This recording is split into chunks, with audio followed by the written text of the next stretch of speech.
Kaylee Mother, the woman who ripped out her own eyes while in a meth-induced psychotic state last month, is finally home and hopes for a better life after losing her sight.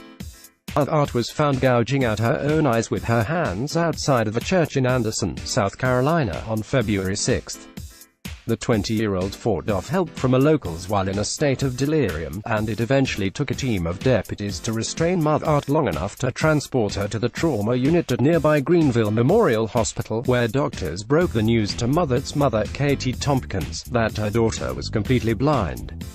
After an extended stay at the hospital and a psychiatric facility, Mother returned to her mother's home on March 1 and started her new chapter without sight, but with a new state of mind. "It's the same life, but I'm just learning everything in a new way." Mother tells people, "Life's more beautiful now, life's more beautiful than it was being on drugs. It is a horrible world to live in." Months before the incident took place, Mother says she was given marijuana from co-workers that was possibly laced with either cocaine or meth. She felt a high that she had never experienced before, and once she researched her symptoms and discovered this, she left her job and co-workers behind. She would remain out of work for another month until she landed another gig, where another co-worker pressured her into trying meth for the first time. Eventually, she gave in. "I took a video while I was on it, and I had been up 3 days straight," she recalls. "I eventually got taken home and got sober and watched the videos, and put that person out of my life and stopped using the drug." Though she stopped using meth for a brief period of time, Mother returned to it as she started feeling isolated and lonely. Just days before she was to enter a rehab facility, Mother used meth and experienced a hallucination that warped her perception of her relationship with God, and then led her to the railroad tracks outside the church on an early February morning. "I thought everyone who had died was stuck in the graves, that God was up in heaven alone, and that I had to sacrifice something important to be able to release everyone in the world to God." She says of her hallucination, "It made the world darker, and took everything I believed in and distorted them to make me go down the path to pulling out my eyes. It was scary. I didn't understand what God wanted of me, but it made me feel a sense of righteousness that I had to be the one to do it," she recalls.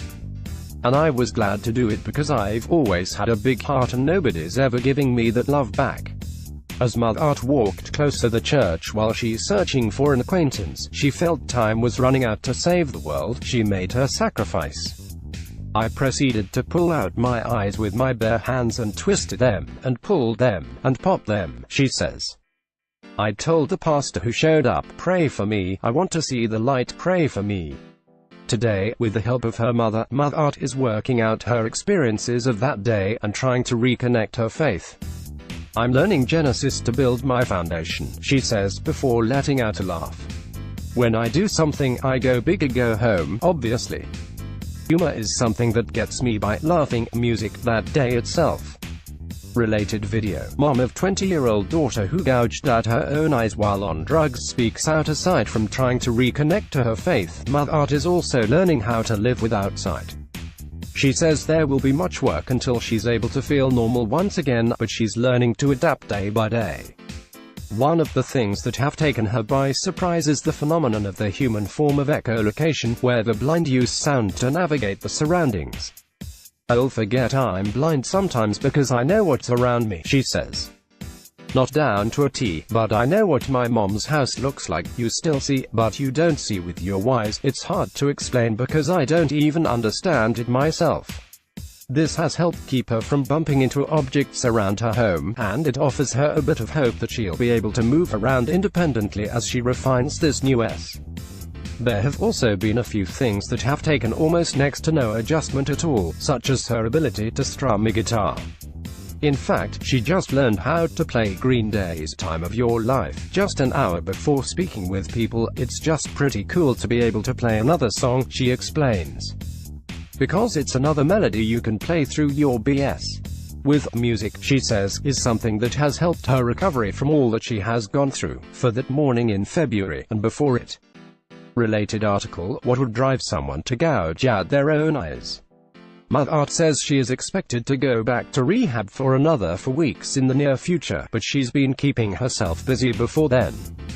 By serving as a public speaker for the Commission for the Blind, she also hopes to raise enough money for a seeing eye dog through her GoFundMe page that has raised more than $18,000 of its $50,000 goal. Most of all though, she wants to share her story so that others know the dangers of hard drugs, something she is happy to finally have out of her life. "I'm able to be Kaylee again. I'd rather be blind and be myself than be Kaylee on drugs, and I truly mean that with my heart," she says.